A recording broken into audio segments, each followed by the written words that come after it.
We need vitamin D, the sunshine vitamin, for more than just healthy bones. Now, research has shown that it's good for preventing heart attacks and strokes and cancer and a multitude of things. And recently, medical researchers have just come up with the fact that children, 3 out of 4 of them in the intensive care unit, are deficient in vitamin D. So tell us about this Canadian study and what this means, why this is happening. Yeah, this is a big deal. What we have is an epidemic of vitamin D deficiency. And it's because we're not getting sunlight, which is how we make vitamin D. And UVB rays are what are required to make it in the skin, and they're only there between 10 and 2. And our kids are in school between 10 and 2. And of course, if they're sick, they're not in the sunshine at all. And in the summertime, their parents are probably slathering them in the sunscreen. Right. So there's a deficiency of vitamin D that's ubiquitous.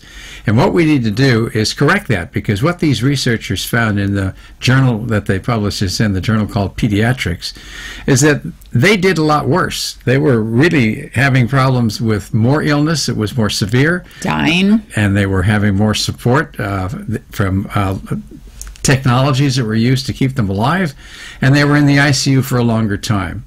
So what it's boiling down to is it's letting us know that nutrition, Vicki, is really being underappreciated in medicine. You know, when I went to medical school, which admittedly was a long time ago, we only had about an hour of nutrition, but sadly that hasn't changed.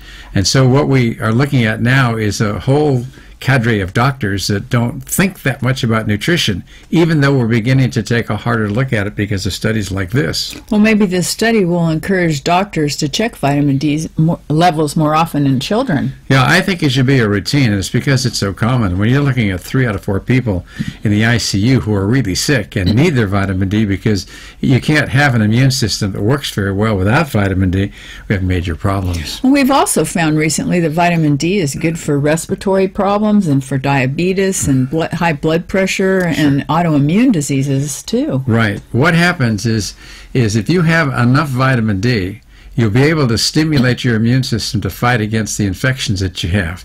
If you have insufficient vitamin D, you don't activate your so-called T cells. And without T cells, you can't mount an immune response. So those are the killer cells? Some of them are the natural killer cells, that's right. So we need to do something to add vitamin D as a routine to people who are in the ICU, probably, but we should be measuring levels really to know exactly how much. And then we should realize exactly what's happening with vitamin D, which is that you're shifting your immunity from a kind of situation where you're making antibodies to a situation where you're making more cells that fight against microbes and against cancers. And so without vitamin D, we can't do that. And that's part of the reason why we also have this epidemic of autoimmune diseases. Well, you know, the RDA levels don't seem to mean much at all when somebody's sick. That's right. We need way more than what the RDAs are, because those are the minimum daily requirements we need when we're well.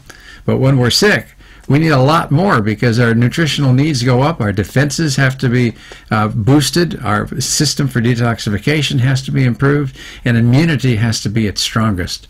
I know when we were babies, our mothers gave us cod liver oil. Right. That has vitamin D in it. Right. I remember choking down that stuff going, no, not now.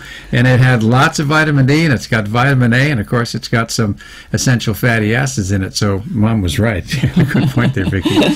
So the importance of vitamin D when we're sick can't be overestimated. We need to pay attention to our levels. I think they should be measured as a routine.